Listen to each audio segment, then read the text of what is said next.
Alors, tout d'abord, il faut mettre les choses dans leur contexte. Comme vous le savez, la Tunisie s'est engagée dans l'accord de Paris à atténuer ses émissions de gaz à effet de serre.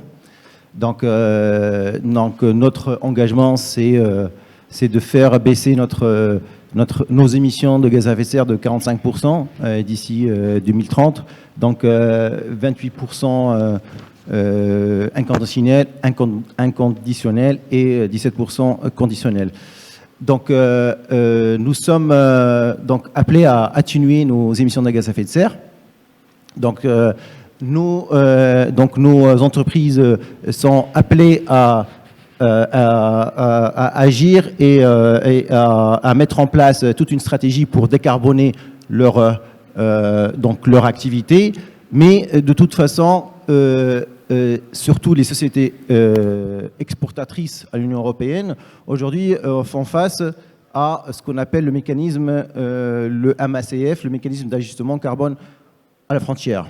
Alors c'est quoi ce mécanisme? En fait, c'est une politique de l'Union européenne pour soutenir ses ambitions climatiques, notamment dans l'objectif de neutralité carbone à l'an 2050, et aussi à atteindre l'objectif de l'accord de Paris, qui est de limiter l'augmentation de la température de la planète à moins de 1,5 degré Celsius d'ici 2100. Mais c'est aussi une réponse au risque de ce qu'on appelle la fuite carbone. Parce que ces entreprises européennes peuvent aller délocaliser leur unité de production dans des pays où la réglementation est moins stricte pour éviter effectivement ces taxes carbone. Donc pour éviter cette fuite carbone, le MACF vient limiter ce genre de choses. Alors, ce MACF concerne donc toutes les sociétés exportatrices à l'Union européenne et ça concerne aujourd'hui 6 produits. Aujourd'hui, alors quels sont ces secteurs qui sont concernés par le MACF? C'est l'acier, le fer, l'aluminium, les engrais, l'énergie, l'hydrogène et le ciment. Aujourd'hui, mais très prochainement, tous les produits transformés à base d'acier, d'aluminium seront inclus. Le secteur chimie, pétrochimie sera inclus, l'agroalimentaire sera inclus, verre, céramique sera inclus. Et tout ce qui est aussi industrie de la mobilité aussi sera inclus.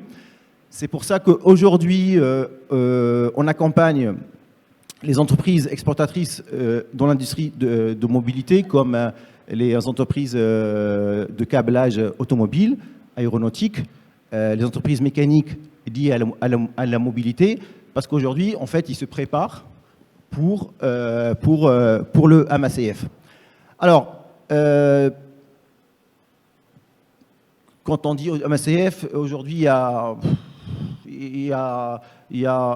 fait, c'est pas très bien défini parce que on entend empreinte carbone, bilan carbone, MACF, et tout ça, c'est un peu mélangé dans la tête des gens. L'empreinte carbone, c'est quelque chose, et la déclaration MACF, c'est autre chose. Dans la déclaration MACF, certaines données sont demandées, alors que dans l'empreinte carbone, c'est l'inventaire de toute une activité ou l'inventaire de toutes les données qui font les phases d'un cycle de vie d'un produit. Alors, dans le MACF, qu'est-ce qu'on demande comme données? On demande les émissions directes liées à l'activité, d'accord? Donc, ce qu'on appelle le scope 1. La consommation électrique, c'est ce qu'on appelle les émissions indirectes liées à l'énergie, c'est le scope 2, et juste la quantité du produit exporté et la quantité du produit annuel qu'on cherche à exporter. Donc, en fait, les données de MACF c'est une partie de l'empreinte carbone d'une activité et non pas d'un produit. Alors, juste, je termine sur l'opportunité du MACF pour les entreprises tunisiennes, parce que ça peut être une menace pour les entreprises qui ont une empreinte carbone assez haute, mais c'est une opportunité pour les entreprises qui ont une intensité carbone basse. Alors, l'opportunité, c'est quoi? Aujourd'hui, aussi, j'ai oublié d'expliquer, c'est en fait, le MACF, quoi? C'est un système de quotas carbone. Donc, l'Union européenne a fixé des quotas selon l'activité de l'entreprise. Donc, chaque entreprise a son quota. Et à partir de ce quota, on va calculer les taxes carbone. C'est-à-dire que si une entreprise exportatrice qui veut exporter son produit, on va calculer son empreinte carbone. Et par rapport au seuil, alors si on dépasse ce seuil-là, la taxe carbone sera ajustée sur cette différence. Si on est en dessous de seuil, on ne perd rien. Donc, et ce quota-là, il faut savoir que ce quota-là va être baissé progressivement jusqu'à l'an 2034 pour ne plus avoir de seuil. C'est pour ça que la réglementation carbone, de plus en plus, va être exigeante et stricte. Donc d'ici 2034, on n'aura plus de seuil. Donc toute émission de CO2 équivalent dans l'air sera taxée.